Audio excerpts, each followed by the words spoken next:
Welcome back to my YouTube channel tech mechanical and electrical. आज मैं discuss करूंगा ISRO human space flight centre HSFC का technician B fitter post का official question paper. जब CBT examination complete हुआ था उसके अगले दिन में मेमोरी बेस्ड क्वेश्चन पेपर का डिस्कस किया था, लेकिन मेमोरी बेस्ड क्वेश्चन पेपर और ऑफिशियल क्वेश्चन पेपर का सेंटेंस में थोड़ा सा चेंजेस होता है और 2-4 क्वेश्चन जो बच गया था वो भी आपको जान लेना चाहिए। देखिए, जितना भी क्वेश्चन है मैं आपको डिटेल में डिस्कस करके बता दूंगा और पेपर में कौन सा राइट आंसर और कौन सा गलत आंसर वो भी मैं आपको बता दूंगा, वो आप करेक्शन कर लीजिए। ऑब्जेक्शन करने का टाइम तो मैं आपको बता ही दिया था अलग वीडियो बनाकर। देखिए, मैं आप लोगों के लिए हमेशा official question paper, memory based question paper, previous year cut off, जो भी गवर्नमेंट परमानेंट जॉब का अपडेट आता है, ऑथेंटिक चीज पर मैं वीडियो आप लोगों के लिए बनाता हूं।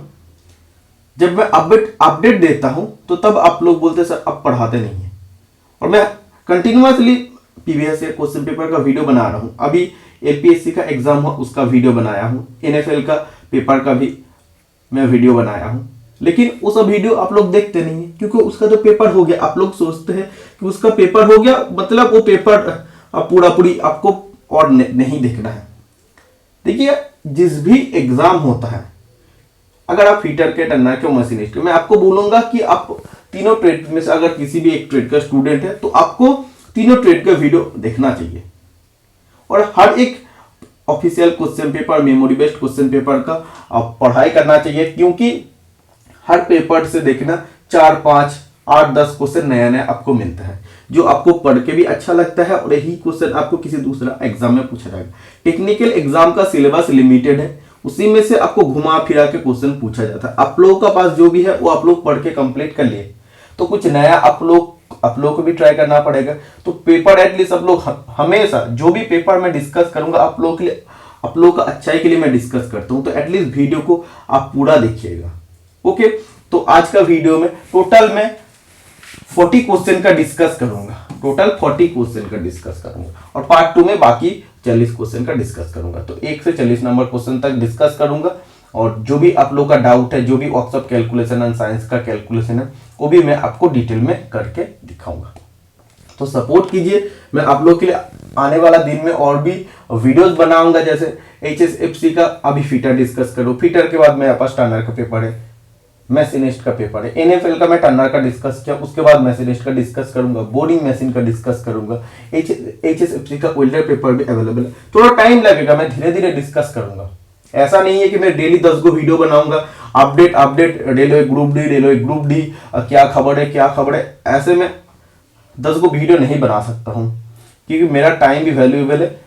हमें जितना टाइम मिलता है मैं आप लोग को पढ़ाने का वीडियो या इंपॉर्टेंट जो भी अपडेट होता है वही मैं आप लोगों को प्रोवाइड करता हूं। ओके, देखिए, इसका एग्जामिनेशन सेकेंड शिफ्ट में कंडक्ट हुआ था 2 जनवरी 2025। ओके, तो अभी डिस्कशन शुरू करते हैं।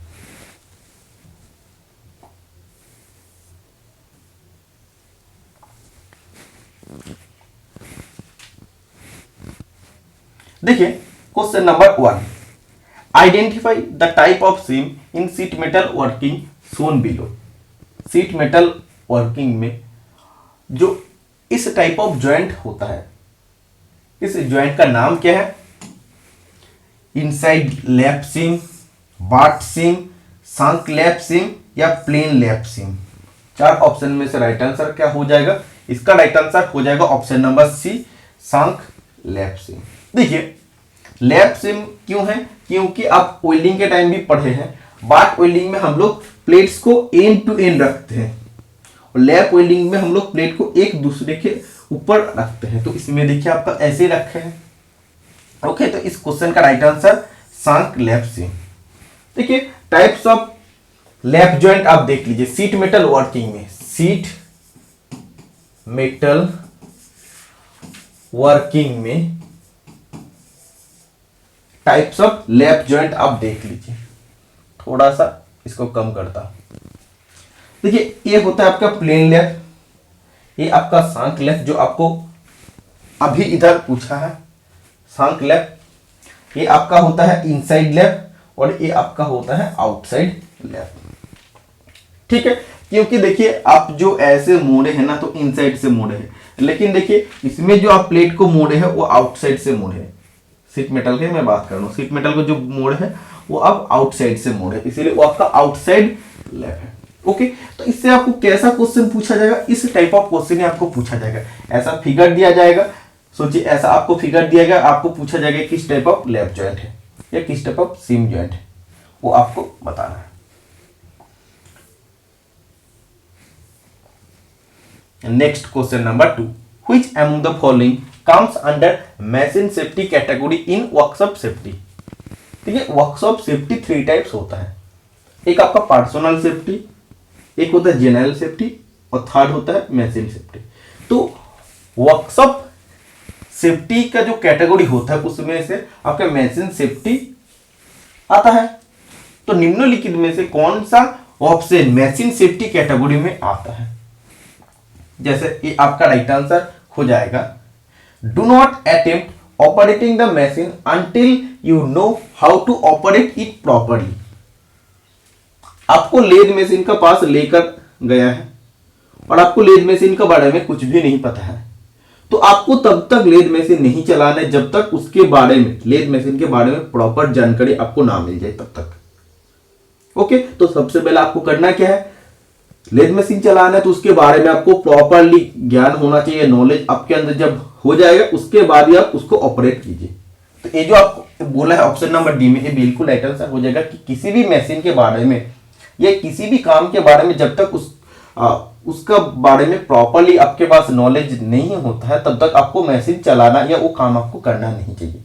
ओके, तो ये आपका मशीन सेफ्टी में आता है।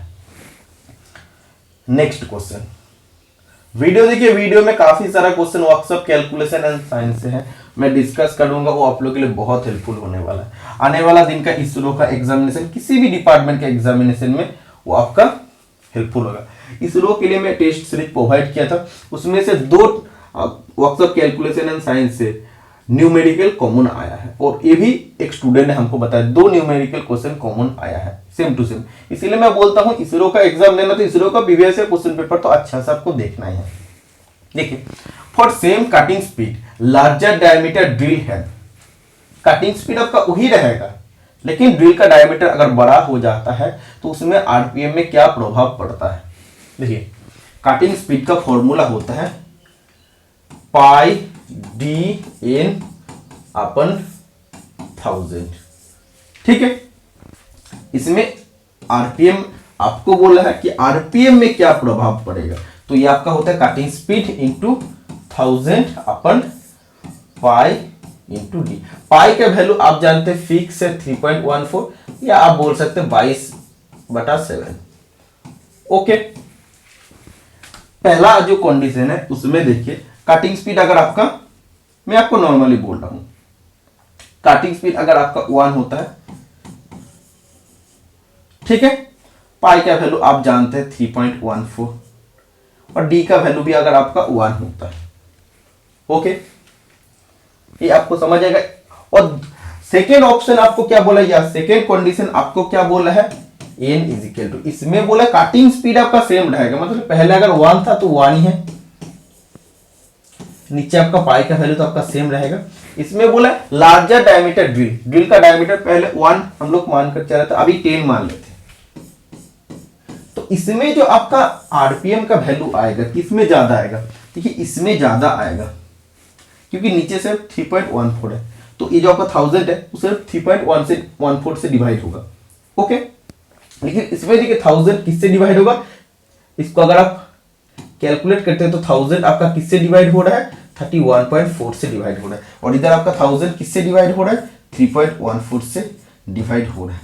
तो आरपीएम का वैल्यू इसमें क्या हो रहा है, इसमें आपका कम हो रहा है ना, क्योंकि लार्जर डायमीटर ड्रिल है, तो ये आपका क्या हो जाएगा, लेसर आरपीएम आपका हो जाएगा। ओके, तो देखिए ऐसे आपको कभी बोलते कटिंग स्पीड आपका बढ़ गया है, ड्रिल का डायमीटर सेम है, तो तब आपका आरपीएम में क्या होगा।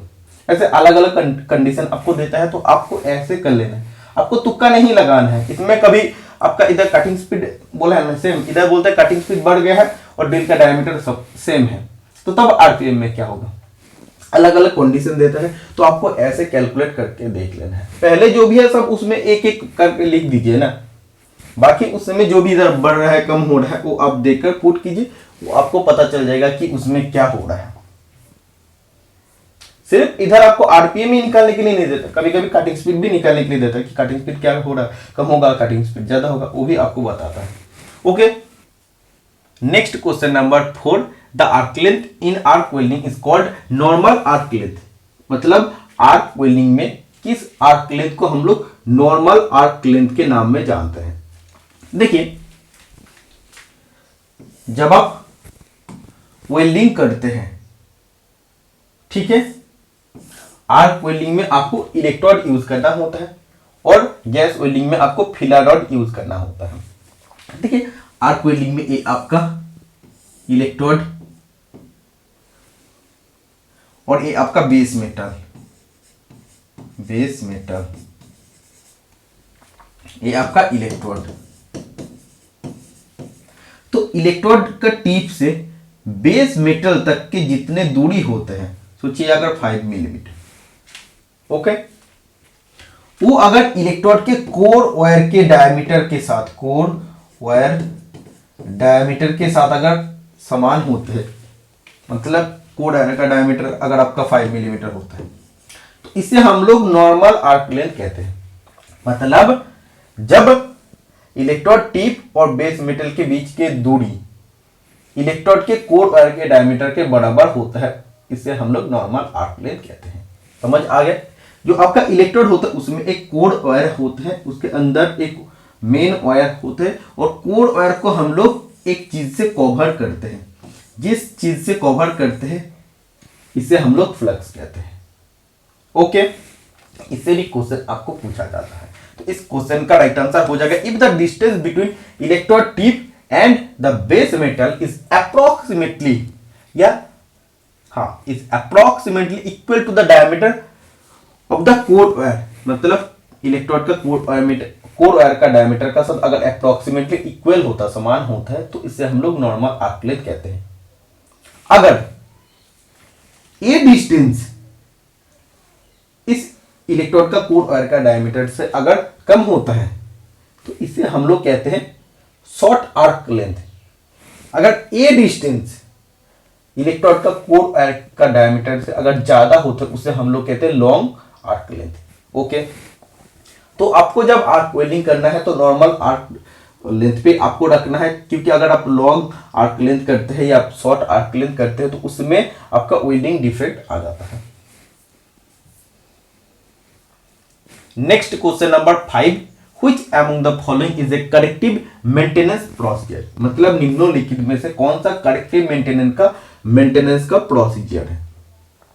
देखिए, जब आप किसी भी टीचर के पास पढ़ते हैं, आप अगर गलत करते हैं, किसी भी चीज आप रॉन्ग की है, तो सर बोलता है कि उसको आप सही कीजिए, करेक्ट कीजिए, ठीक है। तो वैसे ही जब मशीन आपका चलते चलते खराब हो जाता है, हम लोग उसे कहते हैं ब्रेकडाउन हो गया, और उसका जब हम लोग मेंटेनेंस करना शुरू करते हैं उसे हम लोग कहते हैं ब्रेकडाउन मेंटेनेंस। तो ब्रेकडाउन मेंटेनेंस से एक्चुअली क्या हो रहा है, उसमें हम लोग मशीन को सही कर रहे हैं, वो गलत हो गया है, वो खराब हो गया, उसको हम लोग सही कर रहे हैं, मतलब करेक्ट कर रहे हैं। तो करेक्टिव मेंटेनेंस का प्रोसीजर होता है ब्रेकडाउन मेंटेनेंस।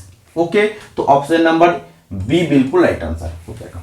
बहुत इंपॉर्टेंट क्वेश्चन है। Next question number 6, what is the colour of cylinder for storing acetylene gas for oxy acetylene welding. Oxy acetylene welding के टाइम आपको ऑक्सीजन गैस जरूरत होता है, जिसे हम लोग सपोर्टर ऑफ कॉम्बशन कहते हैं, और एसिटिलीन गैस का जरूरत होता है। तो एसिटिलीन गैस सिलेंडर का कलर होता है maroon. Option number A right answer हो जाएगा। और ऑक्सीजन गैस सिलेंडर का अगर कलर पूछता है तो वो ब्लैक राइट आंसर हो जाएगा। ऑक्सीजन रिलेटेड जो भी बोलेगा, ऑक्सीजन होस पाइप का कलर क्या होता है, कुछ भी बोलेगा तो आपको ब्लैक करना है। और एसिटिलीन के बारे में जब भी बोलेगा कोई भी चीज, उसका कलर क्या होता है, तो आपको मैरून राइट आंसर करके आना है।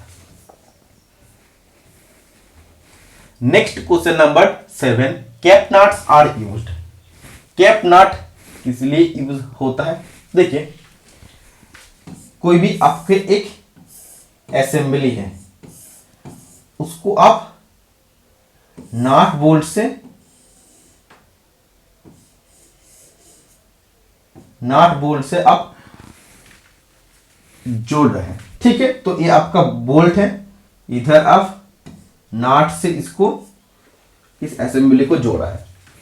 तो इधर जो आपका देखना बोल्ट एंड जो रह जाएगा ना वो आपका खाली रह जाएगा और इसमें जंग लगने का चांसेस हो सकता है। इसमें अगर पानी वगैरह गिरेगा, ओपन एटमॉस्फेयर में रहेगा तो जंग लग सकता है। तो करोजन से बचाने के लिए हम लोग क्या करते हैं, ये जो नाट होता है ना, नाट की शेप हम लोग ऐसा बना देते हैं, मतलब टोपी जैसे बना देते हैं, ऐसे बना देते हैं, इसे हम लोग कैप नाट कहते हैं, ठीक है। तो कैप नाट अगर हम लोग यूज करते हैं तो ये बोल्ट का जो एंड पोर्ट्स है ना वो भी आपका कवर हो जाएगा। तो इससे क्या होता है, बोल्ट एंड का जो थ्रेड है वो ओपन एटमॉस्फेयर में नहीं रह रहा है और पानी के साथ तो कांटेक्ट आपका नहीं हो रहा है, क्योंकि देखो पूरा कवर हो गया है, तो जंग लगने का कोई चांस नहीं है। तो आपको जब भी खोलने का जरूरत होगा आप आराम से खोल सकते हैं। अगर आप कैप नट यूज नहीं करते, इसमें अगर जंग लग जाता है तो खोलने का टाइम आपका दिक्कत होता है, फिर आपको केरोसिन तेल यूज करना पड़ता है, फिर उसको कुछ टाइम के लिए छोड़ना पड़ता है, जंग जब हट जाता है उसके बाद आप खोलते। लेकिन कैप नट यूज करने पर क्या होता है, बोल्ट एंड का थ्रेड डैमेज नहीं होता, जंग लगने से बच जाता है। थ्रेड आपका सिर्फ जंग से खराब नहीं होता, आपका डैमेज भी हो सकता है, धक्का लग गया, उससे भी बचाता है कैप नट। इसे हम लोग कैप नट या कभी कभी डोम जैसे, देखो डोम जैसा शेप है इसीलिए डोम्ड कैप नट भी कहते हैं। समझ आ गया। इस क्वेश्चन का राइट आंसर क्या हो जाएगा, wait, to prevent the nut, ये आपका नहीं होगा, to protect the projecting thread. Projecting मतलब क्या है, जो आपका वर्क सरफेस उससे ऊपर जो चीज आपको दिखाई दे रहा है, उससे ऊपर जो चीज आपको दिखाई दे रहा है, जब भी देखना ये आपका असेंबली है, ठीक है। इसमें आप रिवेट से जब जोड़ते हैं ना, इसके हेड वर्क सरफेस से ऊपर दिखाई देता है, इसे हम लोग प्रोजेक्टिंग हेड कहते हैं। तो इसको प्रोजेक्टिंग हेड को मतलब आपको क्या करना है, अवॉइड करना है कि हाँ सरफेस के ऊपर कोई भी आपका प्रोजेक्टिंग हेड ना रहे। इसके लिए हम लोग क्या करते हैं, हम लोग देखना जब काउंटर सांक रिवेट यूज करते हैं ना, काउंटर COUN काउंटर सांक रिवेट जब हम लोग यूज करते हैं, इसके लिए हम लोग काउंटर सिंक टूल यूज कर लेते हैं। तो वर्कपीस में हम लोग जगह बना लेते हैं और उसी में जाके काउंटर सांक आपका रिवेट बैठ जाता है और वर्क सरफेस के ऊपर रिवेट का हेड, प्रोजेक्टिंग हेड दिखता नहीं, तो ये सुविधा होता है, वर्क सरफेस आपका पूरा प्लेन हो जाता है। ओके, तो यही बोला है, देखिए बोला to protect the projecting thread, ये आपका जो बोल्ट एंड का जो थ्रेड है वो वर्क सरफेस को दिखता है, वो हमको दिखना नहीं चाहिए, उसको कवर कर देना है। तो तब हम लोग कैप नट का यूज करते हैं। ऑप्शन नंबर ए आपका राइट आंसर हो जाएगा। Next question number 8, what is the material used for insulated rivets used in electrical assembly. Electrical assembly में जब आपको इंसुलेटेड रिवेट यूज करना है तो इंसुलेटेड रिवेट मटेरियल क्या होना चाहिए, इंसुलेटेड मतलब जो करंट फ्लो होने से प्रतिरोध करता है।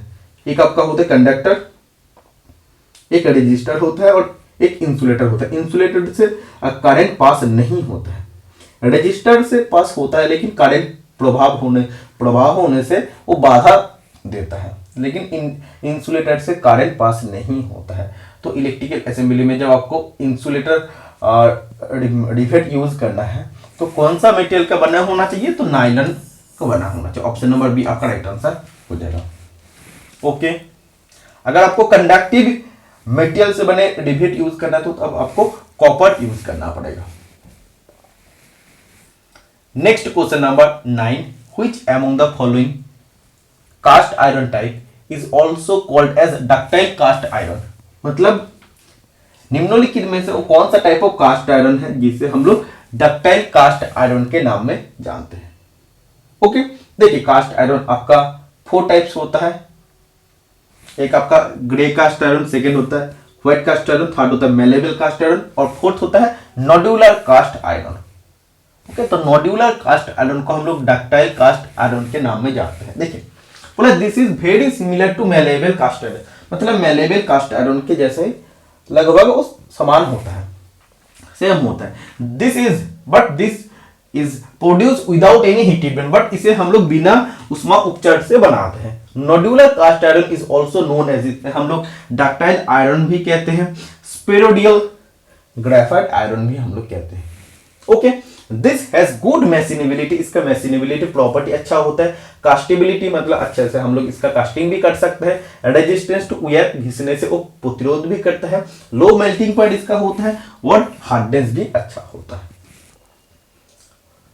Okay, sorry, low melting point and hardness, मतलब इसका मेल्टिंग पॉइंट भी जैसे कम होता है, हार्डनेस भी कम होता है। जैसे कास्ट आयरन का आप जानते हैं हार्डनेस ज्यादा होता है, जो ग्रे कास्ट आयरन होता है उसका हार्डनेस ज्यादा होता है, इसीलिए हम लोग देखना किसी भी बेड जब हम लोग बनाते हैं तो कास्ट आयरन का बनाते हैं, ताकि वो बहुत ज्यादा कंप्रेसिव स्ट्रेंथ को सहन सकते हैं। ओके, तो इसका हार्डनेस कम होता है, लो हार्डनेस होता है। Malleable and nodular casting are used for machine parts where there is a higher tensile strength.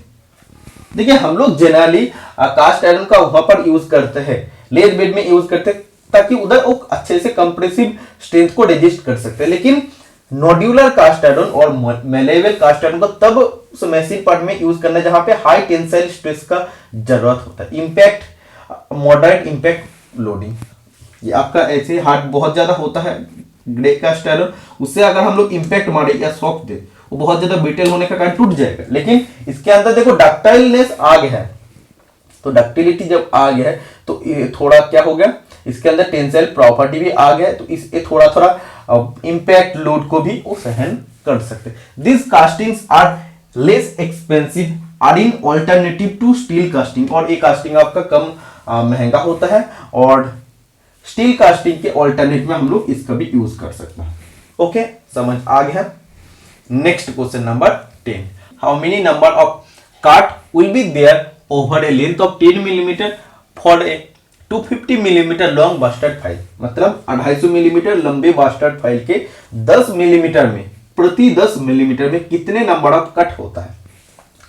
देखो ये चार्ट में आप लोग के लिए ऐड कर दिया हूं, ये आपको याद करना पड़ेगा, और इसको मतलब समझाने का अलग कोई प्रोसीजर नहीं है।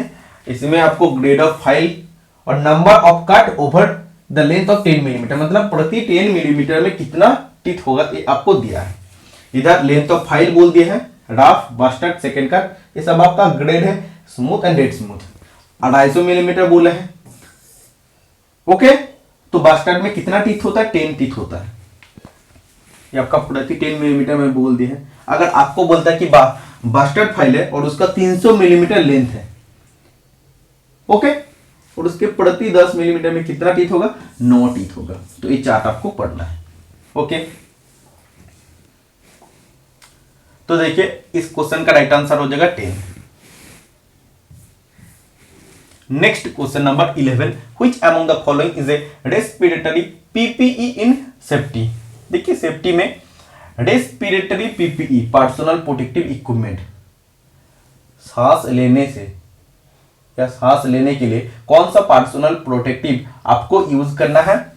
ईयर मफ, ईयर मफ वो आपका ईयर प्रोटेक्शन के लिए यूज होता है, ईयर पीपीई के लिए यूज होता है। Nose mask, gloves, face shield, यदि कि आपका फेस पीपीई है, ये आपका ग्लव्स क्या है, ग्लव्स आपका हैंड पीपीई टूल है, और नोज मास्क जो है ये आपका राइट आंसर हो जाएगा। ये आपका रेस्पिरेटरी पर्सनल प्रोटेक्टिव इक्विपमेंट, तो ऑप्शन नंबर बी इस क्वेश्चन का राइट आंसर है।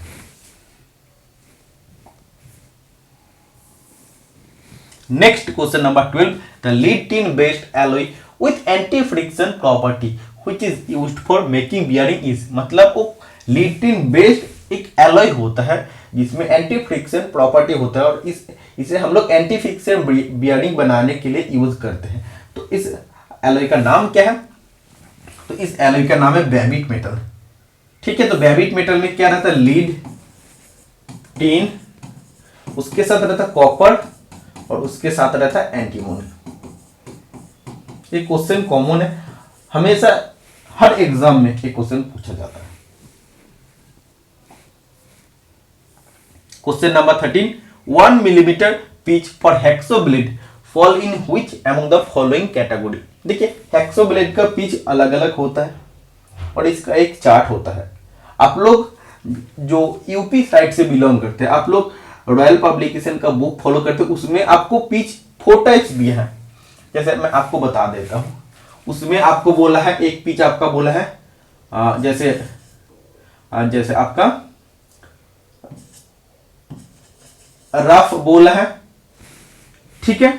उसके बाद मीडियम बोला है, उसके बाद आपको स्मूथ बोला है या स्मूथ या फाइन बोला है, और आपको बोला वेरी फाइन।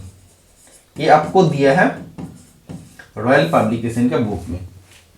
लेकिन मैं आपको हमेशा कहता हूं कि आईटीआई का जो ऑफिशियल बुक होता है, जो जिस बुक को प्रायोरिटी दिया जाता है वो है आपका निम्मी का बुक। तो आपको निम्मी से पढ़ना है। निम्मी में आपको सब ऑथेंटिक दिया है, ऐसा नहीं कि निम्मी में गलत नहीं दिए, लेकिन निम्मी के हिसाब से आपका क्वेश्चन पेपर लगभग बनता है सीबीटी एग्जाम का, ठीक है। तो इस निम्मी में आपको 3 टाइप्स ऑफ पिच दिया है, रफ, मीडियम, रफ को आप लोग कोर्स बोलते हैं, ठीक है, कोर्स, मीडियम एंड आपका फाइन पिच। इसमें है क्या, इसमें देखिए रफ में आपको दिया है, रफ या कोर्स पिच में आपको दिया 1.8 मिलीमीटर, और मीडियम में आपका 1.4 मिलीमीटर भी आता है और 1 मिलीमीटर भी आता है, ओके। और स्मूथ या फाइन जो आपका पिच है इसका वैल्यू होता है 0.8 मिलीमीटर। तो ये जो आपका 1 मिलीमीटर पिच है किस कैटेगरी में आ रहा है, तो आपका मीडियम पिच में आ रहा है, तो हेक्सो का मीडियम पिच में आ रहा है।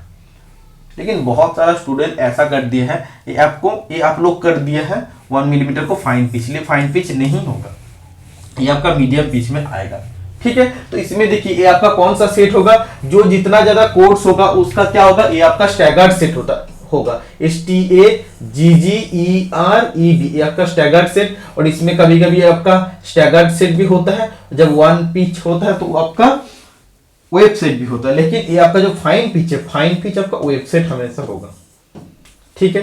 तो ये चार्ट आपको याद रखना है, इसको आप काट दीजिए, इससे आपको क्वेश्चन नहीं बनता है।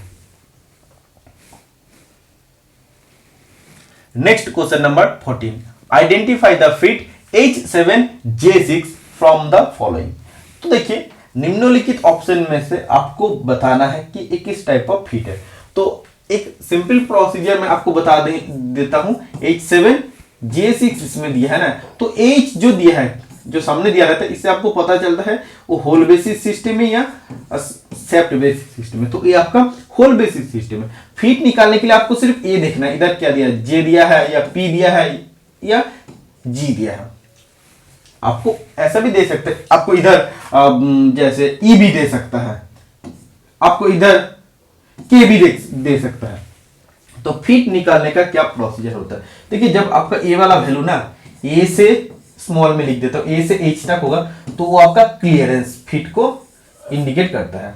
जब JS से N तक दिया रहता है वो आपका ट्रांजिशन फिट को इंडिकेट करता है, और जब P से ZC तक दिया रहता है वो इंटरफेरेंस फिट को इंडिकेट करता है, ओके। तो इसमें देखिए J बोला है, तो J किस में आता है, इसमें आ रहा है JS से N तक, JS से J का बाद आ KLMN, ठीक है। तो J से JS, उसके बाद J KLMN, इतने के बीच में अगर होता है तो आपका ट्रांजिशन फिट हो जाएगा। तो इस क्वेश्चन का राइट आंसर आपका ट्रांजिशन फिट हो जाएगा।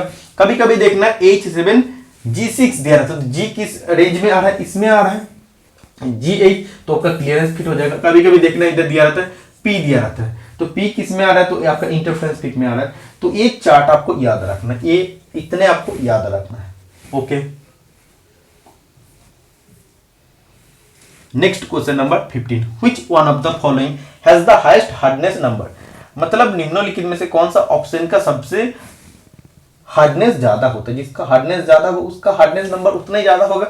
Martensite, tempered martensite, course पियरलाइट, fine पियरलाइट। देखिए जब हम लोग स्टील को हीट करते हैं, स्टील को हीट करते करते जब 723 डिग्री सेंटीग्रेड में पहुंचते हैं तो लोअर क्रिटिकल टेम्परेचर में पहुंच जाता है स्टील, और उसी से ऑस्टेनाइट बनना शुरू होता है। जब वो उसके हाई क्रिटिकल टेम्परेचर या अपर क्रिटिकल टेम्परेचर में पहुंच जाता है, ऑस्टेनाइट पूरी बन जाता है। उसके बाद अगर हम लोग उसे रैपिड कूलिंग करते हैं या रैपिड क्विंचिंग कर देते हैं, तो वो जो स्ट्रक्चर बनता है उसे हम लोग मार्टेनसाइट कहते हैं। मतलब ये आपका पूरा हार्ड होगा, और इस मार्टेनसाइट को अगर आप लोग फिर से रीहीट करके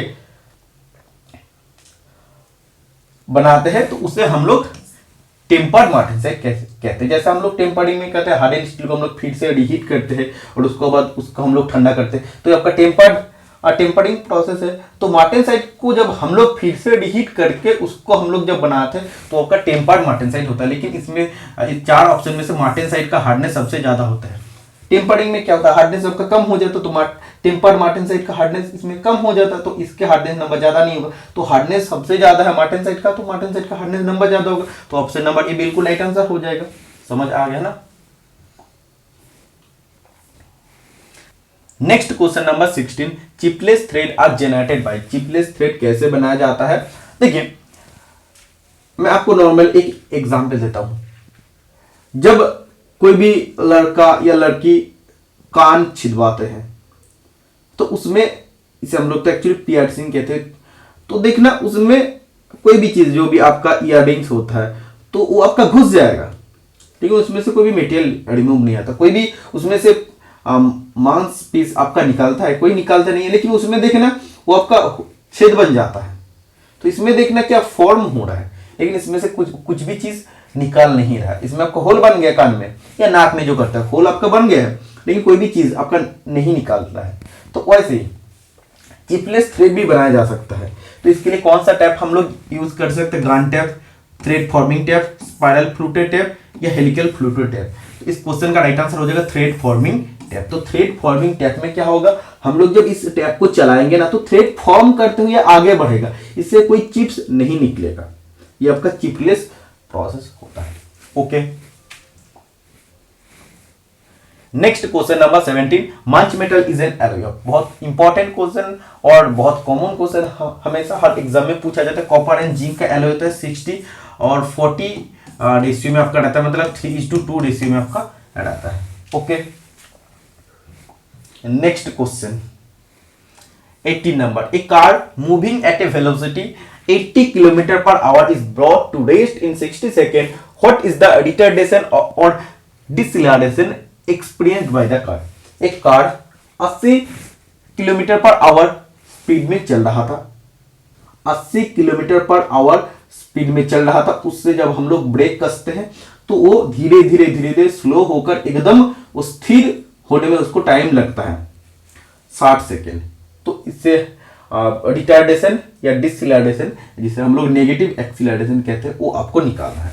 ओके, इसमें देखिए सबसे पहले ये आपको देखिए ऑप्शन आपको जो भी दिया मीटर पर सेकंड में दिया है, तो 80 किलोमीटर पर आवर जो आपको दिया है इसे आपको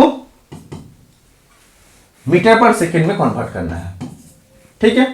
तो देखिए इसमें बोला है, एक्चुअली आप ऐसे बोल सकते हैं कि 3600 1 आवर मतलब 3600 सेकेंड में कितना डिस्टेंस जा सकता है, 86 किलोमीटर, मतलब इतना मीटर है आपका, इतना मीटर है। तो 1 सेकेंड में कितना होगा, डिवाइड बाय 3600 आपका हो जाएगा।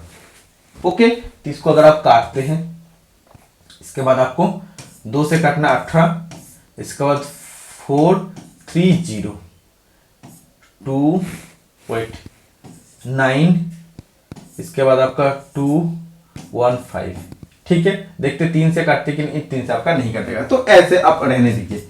215 अपन 9 आप कैलकुलेशन कर लीजिए कितना होता, 2 मतलब ये आपका 18 और ये आपका आ गया 3 5, ये आपका 3 से चलेगा तो फिर ये आपका कितना आएगा, वेट, ये आपका 8 आएगा, ठीक है। तो फिर पॉइंट से ये आपका 0 आएगा, 8 9 72, तो ये आपका ऐसे आएगा, मतलब 23.8 के आसपास आपका आ रहा है। तो 23.8 ये आपका क्या हो गया, मीटर पर सेकेंड, ये आपका हो गया। ओके, देखिए अब मैं आपको बताता हूं, एक कार है, वो चल रहा था 23.8 मीटर पर सेकेंड में चल रहा था। उसे हम लोग जब ब्रेक कसते हैं तो इधर आके वो पूरा स्थिर हो जाता है, मतलब उसका वेलोसिटी 0 हो जाता है। और टोटल कितने टाइम लगता है, इसके लिए 60 सेकेंड टाइम लगता है। एक्सीलरेशन का फॉर्मूला क्या होता है, वेलोसिटी चेंज अपन टाइम। तो वेलोसिटी चेंज, तो ये देखिए आपका यू था, ये आपका वी है। ओके, तो आपका होता क्या, final velocity minus initial velocity upon time. तो फाइनल वेलोसिटी आपका क्या हो जाएगा, 0 माइनस 23.8। देखिए कैलकुलेशन में गलत हो सकता है, मैं आपको प्रोसीजर बता देता हूं, और मैं कैलकुलेशन करके देखा था, इसका आंसर बिल्कुल सही दिया ऑप्शन नंबर ए, ठीक है, और टाइम आपका 60 सेकेंड दिया। तो इसको अगर आप कैलकुलेट करते हैं, इसको अगर आप कैलकुलेट करते हैं तो 23.8 अपन 60 जो भी आएगा, तो ये आपका देखना ए आएगा 0.37, लेकिन आपका क्या आएगा, माइनस में आएगा मीटर पर सेकेंड स्क्वायर, तो आपका तो माइनस में आएगा ही। नेगेटिव एक्सीलरेशन को हम लोग रिटार्डेशन कहते हैं और उसे हम लोग डिसलेरेशन कहते हैं। तो एक्सीलरेशन का वैल्यू देखो नेगेटिव में आ गया, तो ये आपका क्या हो रहा है, ये आपका नेगेटिव ही हो रहा है, ठीक है। तो नेगेटिव एक्सीलरेशन को रिटार्डेशन कहते हैं, तो उसका वैल्यू कितना हो जाएगा, 0.37 मीटर पर सेकेंड स्क्वायर हो जाएगा। ओके, प्रोसीजर मैं आपको बता दूं, कैलकुलेशन में थोड़ा सा एडजस्ट कर लेना, क्योंकि मैं कैलकुलेटर लेकर तो इधर नहीं बैठा हूं। Which drill jig is ideal for drilling thin and soft workpieces for avoiding bending? मतलब कौन सा ऐसा ड्रिल जिग है जो पतले और नरम वर्कपीस को ड्रिलिंग करने के लिए सबसे अच्छे हैं, और वो उसे बेंडिंग होने से, मुड़ने से उसे बचाता है। तो कौन सा ऐसा जिग है, तो इस जिग का नाम है सैंडविच जिग। सैंडविच जिग में हम लोग क्या करते हैं, एक आपका ड्रिल प्लेट रहता है और एक आपका बेस प्लेट रहता है, तो उसके बीच में हम लोग वर्कपीस को रख देते हैं, एकदम सैंडविच के जैसा। सैंडविच आप खाए हैं, दो ब्रेड के बीच में देखना हम लोग जो भी चीज होता है, मटेरियल्स होता है, उसको रख देते हैं। तो ये आपका वर्कपीस होता है, ये आपका ड्रिल प्लेट, उसके नीचे आपका बेस प्लेट होता है। रख के हम लोग जब इसका ड्रिलिंग करते हैं, तो इस जिग का नाम है sandwich jig. Okay, trunnion jig, जब आपका पास लार्ज या एवोकाडली शेप, मतलब एक अजीब शेप का वर्कपीस हो जाता है, बड़े शेप का वर्कपीस है, उसका जब आपको ड्रिलिंग करना पड़ेगा डिफरेंट डायरेक्शन से, तो तब हम लोग ट्रूनियन जिग का यूज करेंगे। प्लेट जिग का कोई भी बेस प्लेट नहीं होता।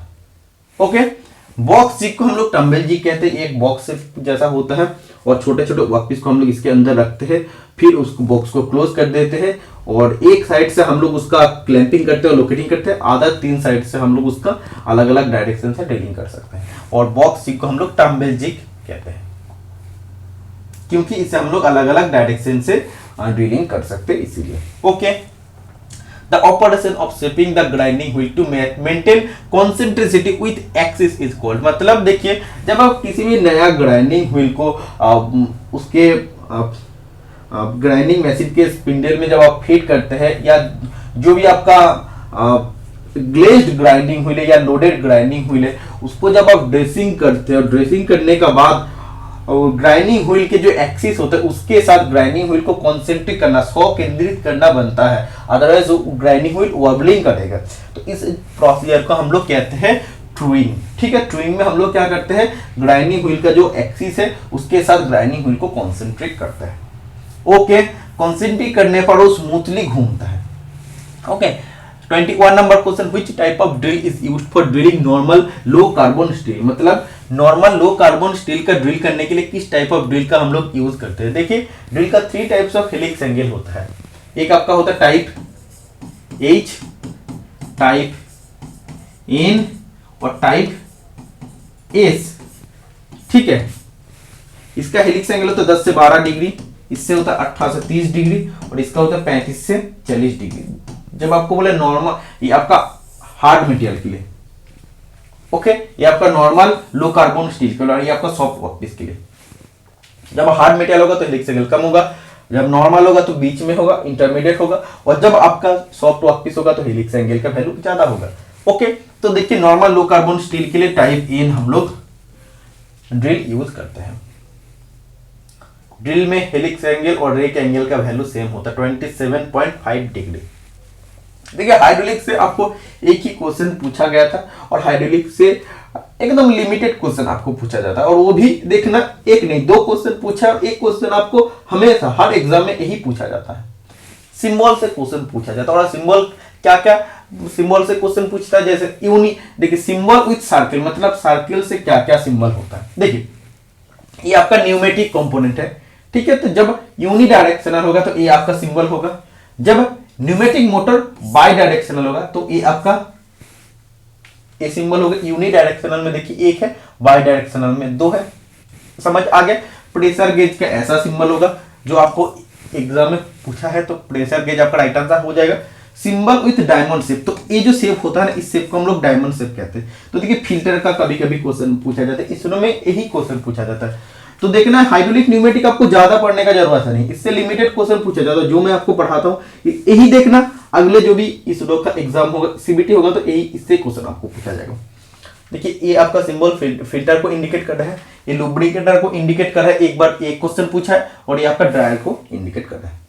ओके, तो फिगर आपको याद रखना है, फिगर से आपको हाइड्रोलिक न्यूमेटिक का क्वेश्चन पूछा जाए। अब लोग बहुत ज्यादा परेशान हो जाते हैं कि हमको क्या पढ़ना है हाइड्रोलिक या न्यूमेटिक से।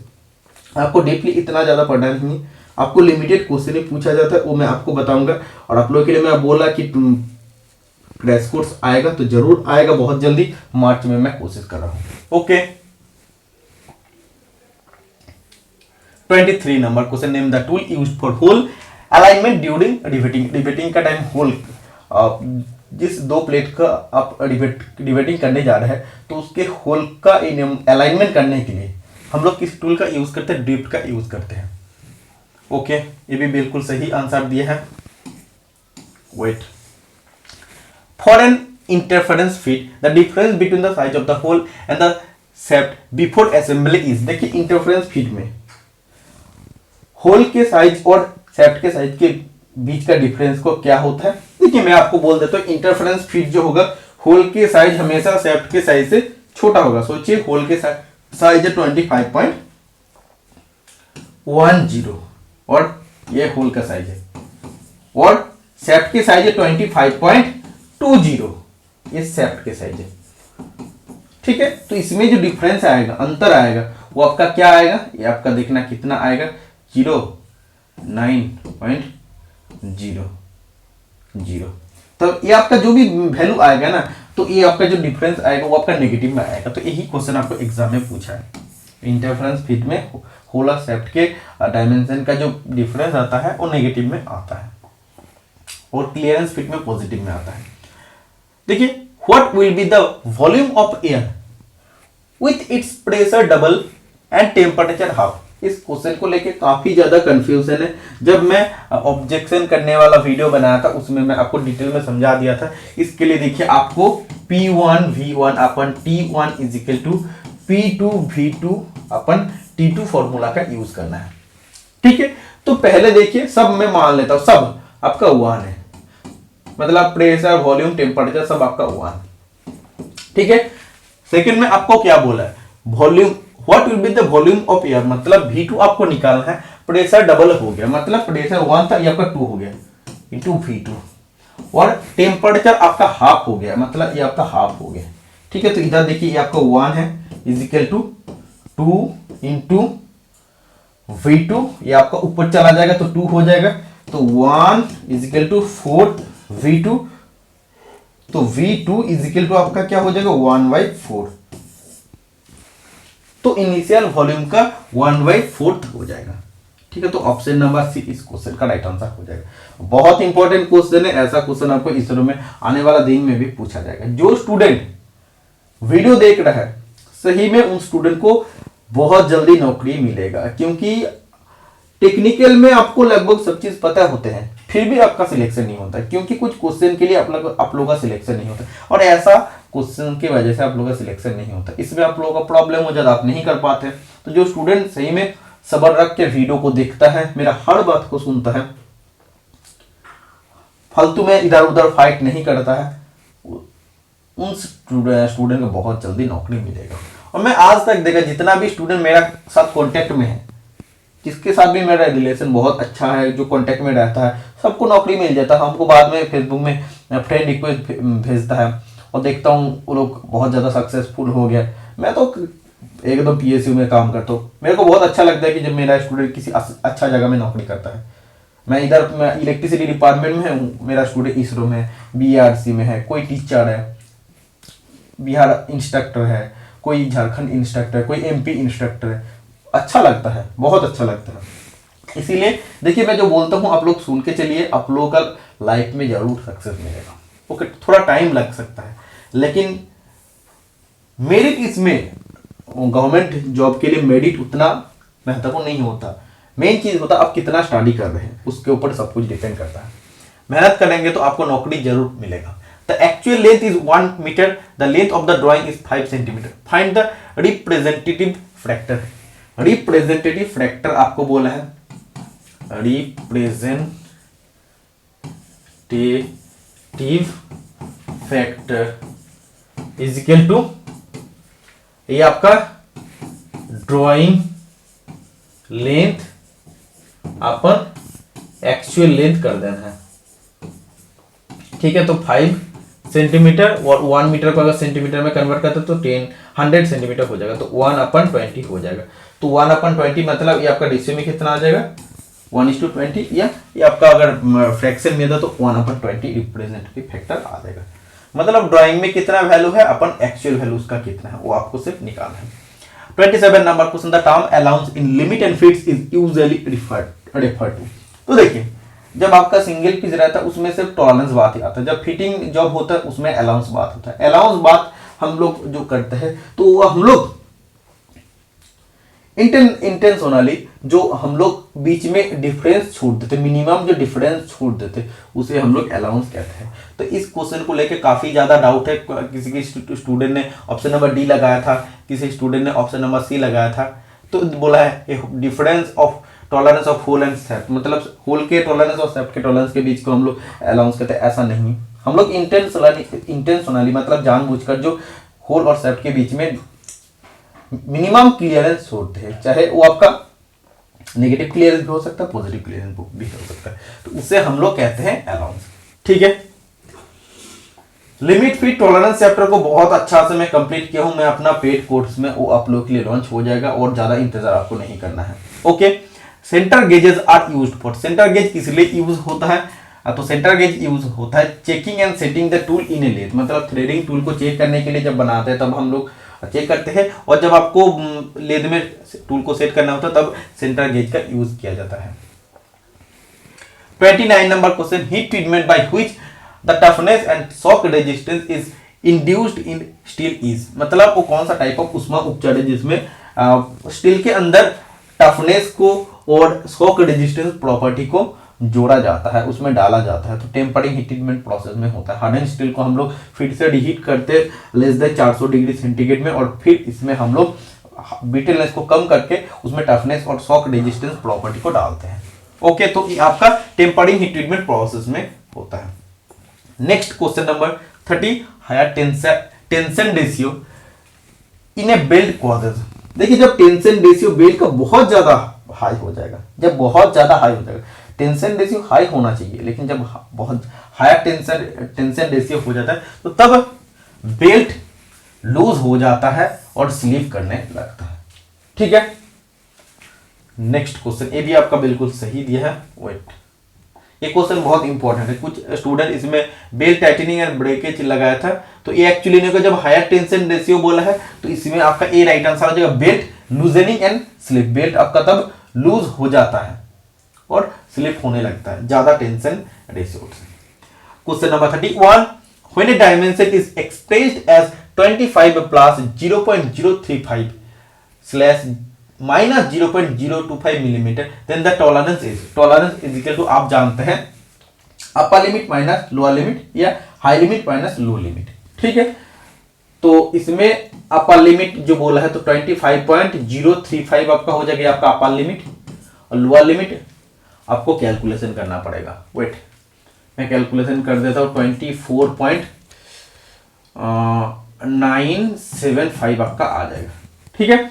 तो इन दोनों का जो डिफरेंस होता है इसे हम लोग टॉलरेंस कहते हैं। तो ये आपका 0 हो जाएगा, ये आपका 6 हो जाएगा, ये आपका 0 0 0, तो ये आपका 0.06 मिलीमीटर टॉलरेंस हो जाएगा। तो देखिए अपर लिमिट माइनस लोअर लिमिट को हम लोग टॉलरेंस कहते हैं। तो ये आपका निकल कर आ गया, ऑप्शन नंबर डी बिल्कुल सही आंसर है। Question number 32, what is the ABC of first aid. First aid, एकदम किसी भी जगह में आप देखते हैं कोई भी दुर्घटना हो गया है तो किसी भी ट्रेंड आदमी जो प्राथमिक चिकित्सा देते हैं उसे हम लोग फर्स्ट एड कहते हैं। और ट्रेंड आदमी इसके लिए होना चाहिए। ऐसा नहीं कि आपको कुछ पता नहीं आप फर्स्ट एड देने लगे तो उससे आदमी जिंदा होने का जगह जो भी चांसेस रहता है वो मर जाएगा। तो एबीसी मतलब एयरवे, ब्रीदिंग एंड सर्कुलेशन। सबसे पहले एयरवे चेक करना पड़ेगा कि सांस ले रहा है, मतलब उसमें कुछ ब्लॉक वगैरह है तो नहीं। उसके बाद देखना पड़ेगा वो सांस ले रहा है कि नहीं, और सर्कुलेशन, ब्लड सर्कुलेशन हो रहा है कि नहीं, वो आपको देखना पड़ेगा। तो option number A right answer हो जाएगा। Next question number 33, what is the following material has the highest melting point. किस मेटेरियल का सबसे ज्यादा मेल्टिंग पॉइंट होता है, ये एक इंपॉर्टेंट क्वेश्चन आप जान लीजिए। टंगस्टन का सबसे ज्यादा मेल्टिंग पॉइंट होता है 3422, मतलब 3400 डिग्री सेंटीग्रेड से ज्यादा होता है। इसीलिए हम लोग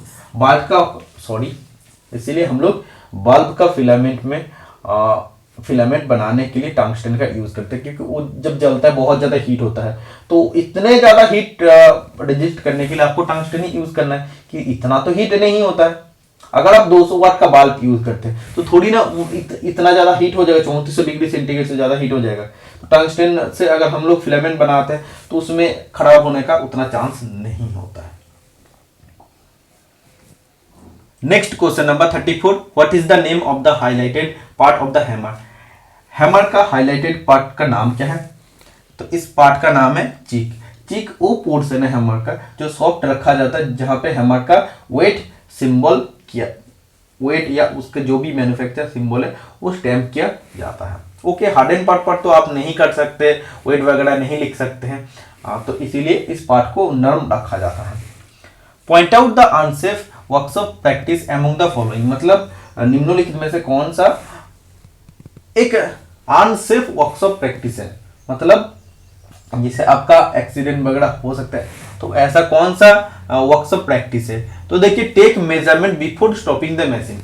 आपको जब मेजरमेंट लेना है तो मशीन पहले बंद करना है, जब पूरा मशीन स्टॉप हो जाएगा तब आपको मेजरमेंट लेना है। तो यही बोला है कि मशीन बंद होने से पहले मेजरमेंट लेना है। तो ये आपका गलत प्रैक्टिस है, गलत वर्कशॉप प्रैक्टिस है। बाकी देखिए, avoid walking under suspended load, ये आपका जनरल सेफ्टी में आता है कि जब कोई भी आपके ऊपर दिख रहा है कि भारी लोड लटक रहा है तो उसके नीचे से आपको जाना नहीं चाहिए, कभी भी टूट सकता है।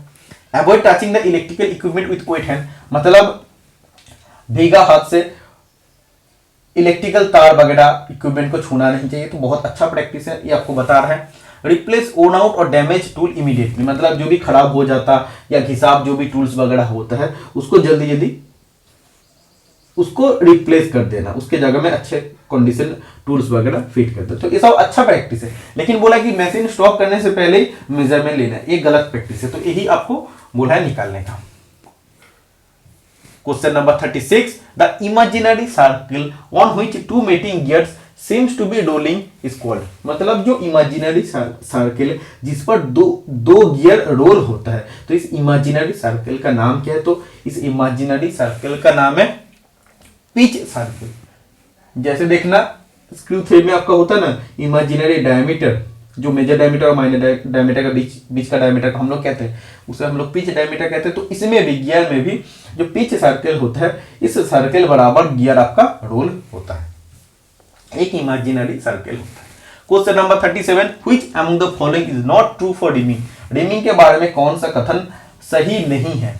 ओके, बोला है देखिए, produces close tolerance hole, close tolerance hole एक प्रोड्यूस करता है या टाइट टॉलरेंस होल प्रोड्यूस करता है। Produces high quality surface finish, high quality surface finish भी प्रोड्यूस करता है। Finish a small hole which can not be finish by other process, छोटा छोटा जो होल है जो अदर प्रोसेस हम लोग फिनिश नहीं कर सकते वो हम लोग रिमार्क से कर सकते। लेकिन जो तीसरा ऑप्शन बोला है ना, produces high tolerance thread, high tolerance thread बनाने में हम लोग रिमार्क का कहे यूज करेंगे, रिमार्क का कोई मतलब ही नहीं। तो ये रिमार्क के बारे में गलत दिया है। Okay, next question number 38, the sector of a circle has a radius of 2 metre at the length of the arc is 4 metre, what is the area of the sector. बहुत इंपॉर्टेंट क्वेश्चन है और ये question सिर्फ इसमें नहीं है, बाकी किसी भी एग्जाम में आपको पूछा जा सकता है। तो देखिए, बोला है कि सेक्टर का, किसी भी सर्कल का सेक्टर का रेडियस 2 मीटर और उसका आर्क लेंथ बोला है 4 मीटर और area of the sector, sector का एरिया क्या हो जाएगा। देखिए, सबसे पहले आपको जो बोला है आर्क लेंथ बोलते हैं, तो आर्क लेंथ का फॉर्मूला क्या होता है, theta upon 360 into 2 pi r is equal to, ये आपका आर्क लेंथ का फॉर्मूला, ये आपका 4 मीटर बोल दिया है। ओके, तो थीटा अपन 360 ये आपका हो जाएगा, और इधर 2 पाई आर का वैल्यू आपको दे दिया है, आर का वैल्यू इधर 2 मीटर दे दिया है ना, 2, ठीक है। तो इधर इज इक्वल टू 4 आपका बोला है।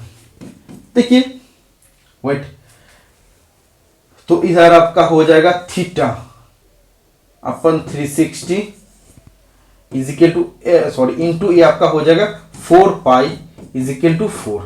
तो ये आपका 4 हट जाएगा, तो ये आपको क्या करना है, ये आपका थीटा का वैल्यू निकालना है, ठीक है। तो थीटा का वैल्यू देखिए, तो ये आपका 4 कट गया, तो इधर 1 रहेगा, तो इधर आपका 360 अपन आपका नीचे, ये आपका नीचे आ जाएगा, तो ये आपका पाई हो जाएगा, ठीक है। तो थीटा का वैल्यू निकल गया है।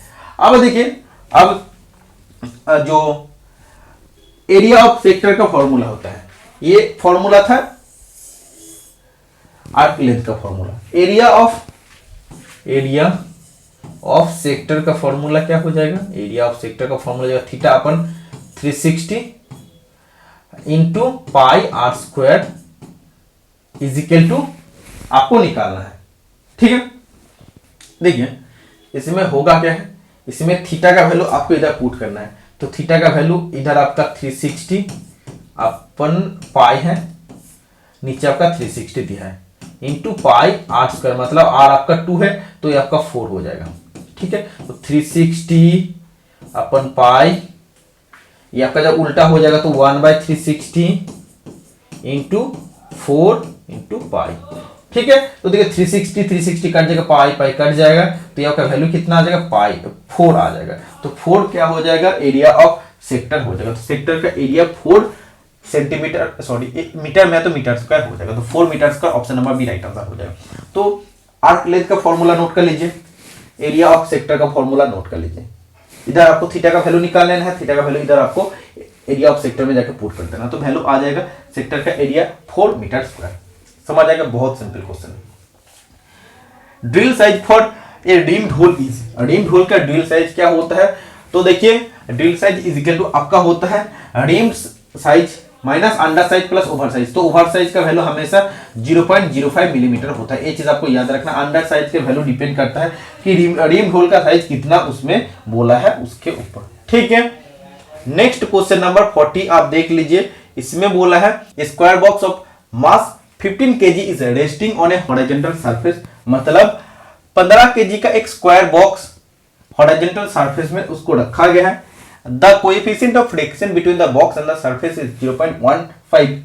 इसमें बोला है सरफेस और बॉक्स के बीच का कोएफिशिएंट ऑफ फ्रिक्शन 0.15 है। What is the work required to move the box by 15 metre. अगर बॉक्स को हम लोग 15 मिलीमीटर मूव करते तो इससे कार्य कितना होता है, और इसमें बोला है take acceleration due to gravity g is equal to 10 metre per second square. देखिए आपको वर्क निकालना है, तो वर्क या वर्क डन का फॉर्मूला था फोर्स इनटू डिस्टेंस मूव्ड, ठीक है। तो देखिए फोर्स वो निकालने से पहले आपको वेट निकालना पड़ेगा। वेट इसमें देखिए वेट इज इक्वल टू होता है आपका mg, मतलब mass into acceleration due to gravity. तो मास आपको 15 kg दिया है, और इधर आपको बोला है g का value 10 metre per second square. तो जब आप करते हैं तो ये आपका 150 आ जाएगा, 150 कितना आ जाएगा, न्यूटन आ जाएगा। ओके, ये आपका क्या आ गया, वेट आ गया है।